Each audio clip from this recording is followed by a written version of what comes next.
اس کے بعد ذوالقرنین کا تذکرہ ہے کہ بہت بڑے بادشاہ گزرے ہیں، پوری دنیا فتح کی انہوں نے، حضرت ذوالقرنین نے۔ قرآن کہتا ہے زمین کے مشرق کی انتہا میں بھی پہنچے اور زمین کے مغرب کی انتہا میں، اور ایک ایسی قوم کے پاس پہنچے ذوالقرنین کہ وہ قوم حضرت ذوالقرنین کی زبان نہیں سمجھتی تھی، تو ترجمان کے ذریعے اس قوم سے بات ہوئی۔ اس قوم نے کہا کہ آپ بڑے طاقتور بادشاہ ہو، ہم ایک مصیبت میں مبتلا ہیں، آپ اس سے ہمیں بچائیں۔ وہ مصیبت کیا ہے؟ انہوں نے کہا یاجوج ماجوج ایک قوم ہے جو زمین میں فساد مچا رہی ہے، تو آپ ہمیں اس سے کیا کریں؟ اس کے شر سے بچا لیں۔ تو حضرت ذوالقرنین نے جو پہاڑوں کی وادیاں تھیں نا، ان کے درمیان لوہا اور سیسا گرم کر کے، بڑا مشکل کام ہے یہ پہاڑوں کو لوہے اور سیسے سے بند کرنا، اس قوم کو پیک کر دیا، سیل پیک، کہ یہ قوم اب قیامت تک نکل نہ سکے اور دنیا ان کے شر سے محفوظ رہے۔ دو جگہ قرآن میں یاجوج اور ماجوج کا تذکرہ ہے۔ حدیث میں آتا ہے کہ وہ جو یاجوج اور ماجوج ہیں اتنی کثرت سے ہیں، وہ کیا کرتے ہیں؟ دیوار کو چاٹتے ہیں روزانہ ختم کرنے کے لیے، کہ یہ دیوار چاٹ چاٹ کے کیا کرو؟ ختم کرو۔ اور وہ جب ختم ہونے کے قریب رہتی ہے تو وہ کہتے ہیں اب ہم کل اس کو چاٹیں گے، اور انشاءاللہ نہیں کہتے، تو جب اگلا دن آتا ہے تو دیوار واپس اسی طرح ہو چکی ہوتی ہے۔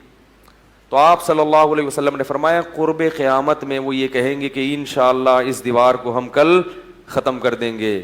تو جب انشاءاللہ کہیں گے کہ اللہ نے چاہا، کیونکہ وہ مسلمان نہیں ہے وہ قوم، جب اللہ نے چاہا کہیں گے تو وہ دیوار اگلے دن کیا ہو جائے گی؟ ختم۔ اور قرآن میں آتا ہے کہ پھر وہ زمین میں پھیل جائیں گے۔ وَتَرَكْنَا بَعْضَهُمْ يَوْمَئِذٍ يَمُوجُ فِي بَعْضٍ، اتنی کثرت سے زمین میں وہ بہت بڑی تعداد ہوگی، ان کی بہت بڑی تعداد، زمین میں ایسا فساد مچائیں گے کہ لوگوں کا جینا حرام کر دیں گے،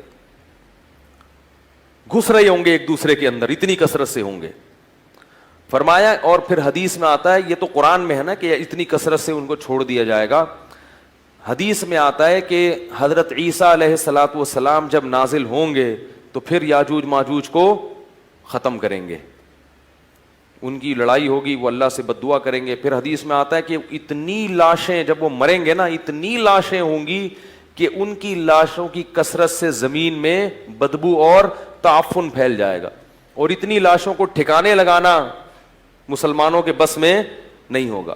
پھر حضرت عیسیٰ علیہ السلام اللہ سے دعا کریں گے، بارشیں برسیں گی، سیلاب آئیں گے جن میں ان کی لاشیں بہہ بہہ کے ٹھکانے لگیں گی، تو پھر اس کے بعد دنیا سے کفر کا خاتمہ ہو جائے گا۔ پھر آپ صلی اللہ علیہ وسلم نے بتایا کہ حضرت عیسیٰ علیہ الصلوۃ والسلام کی معیت میں ایسا زمین میں پھر انصاف پھیلے گا، ایسا انصاف پھیلے گا، ایسی اللہ کی عبادت ہوگی کہ برکتیں نازل ہوں گی۔ ایک انگور کا دانہ اتنا بڑا پیدا ہوگا کہ لوگ اس کو سیراب کر کے، ایک انگور کے دانے سے کئی کئی آدمی سیراب ہوں گے، اتنے بڑے بڑے انگور پیدا ہوں گے، کیونکہ جب تقویٰ ہوگا نا زمین میں تو برکتیں آسمان سے نازل ہوں گی، پھلوں کے سائز بڑھ جائیں گے، ان کے ذائقے بڑھ جائیں گے۔ ابھی تو دیکھو چھوٹے ہوتے جا رہے ہیں، پبلک بھی چھوٹی ہوتی جا رہی ہے، قد چھوٹے ہوتے جا رہے ہیں۔ وہ ٹھگنی سے ایک آدمی کی شادی ہوئی کسی چھوٹے قد کی عورت سے، بچے اتنے اتنے سے، اب وہ ماں بچوں کو کھلا رہی ہے، بڑے ہی نہیں ہو رہے، وہ ماں پہ گئے قد میں، تو وہ شوہر جل کے اپنی بیوی سے کہتا ہے یہ بڑے نہیں ہوں گے، ان کو جتنا کھلائے گی یہ اور چھوٹے ہو جائیں گے۔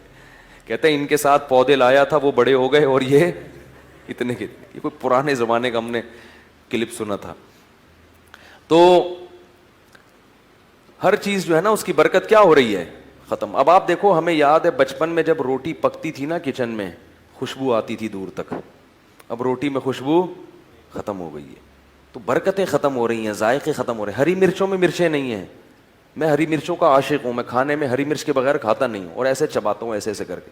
مجھے لوگ دیکھتے ہیں، ایک دفعہ میں ہوٹل میں گیا تو میں نے کہا ہری مرچیں لے آؤ، وہ مذاق سمجھتے ہیں، وہ ایک اٹھا کے لے آتا، میں کہتا بھائی ہری مرچیں لے کر آؤ یار، اس نے غصے میں نا پوری پلیٹ بھر کے لے آیا، تو میں کھا گیا، میں تو چاہ ہی رہا تھا کہ پلیٹ بھر کے لے کر آؤں، تو حیران ہو رہا ہے یار یہ تو میں سمجھتا تھا کہ مذاق کر رہا ہے، تو لیکن اب ہری مرچوں میں ذائقہ 6-7 چبا جاؤ اس کے بعد کوئی ایک آدھ نکلتی ہے۔ ہر چیز میں ذائقہ کیا ہو رہا ہے؟ اس کا گناہوں سے بھی بڑا گہرا تعلق ہے، کچھ تو یہ کھاد واد کے اثرات ہیں، کچھ ہماری بدعمالیاں بھی ہیں، چیزوں کے ذائقے کیا ہو رہے ہیں؟ ختم ہو رہے ہیں۔ تو انار حدیث میں آتا ہے اتنا بڑا پیدا ہوگا کہ انار کا جو چھلکا ہے نا اس میں اس کو لوگ سائبان کے طور پہ استعمال کریں گے, اتنے بڑے بڑے چھلکے لوگ اس میں بیٹھ کے چھاؤں کے طور پر رکھیں گے, اتنے بڑے انار پیدا ہوں گے اور ایسے ذائقے دار. تو یہ کچھ علامات تھیں جو اللہ تعالیٰ نے قرآن مجید میں بیان کی. اس پر پھر کبھی بیان کریں گے علامات قیامت پر, قیامت کی علامات میں کیا کیا ہیں.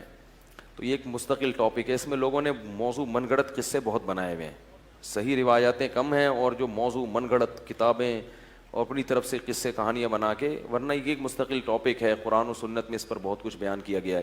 تو خیر اصحاب کہف کا یہ واقعہ تھا اور حضرت موسیٰ علیہ السلام کا یہ واقعہ.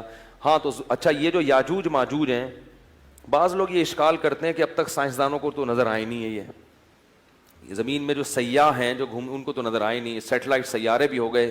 تو یاد رکھو انسان نے یہ دعویٰ کرنا غلط ہے کہ زمین کا ایک ایک چپا دیکھ لیا, ایسا نہیں ہے, یہ دعویٰ ہی غلط ہے. گوگل میپ سے جب تک دیکھیں گے نہیں نا جا کے, اور دیکھنے میں آسان نہیں ہے, اور یہ بھی ممکن ہے کہ اللہ نے اس کو گوگل میپ سے چھپا دیا ہو, پردے میں رکھا ہو, وہ پیک بھی ہو گئے ہوں گے کہ وہ اوپر سے نظر نہیں آ رہے ہوں گے.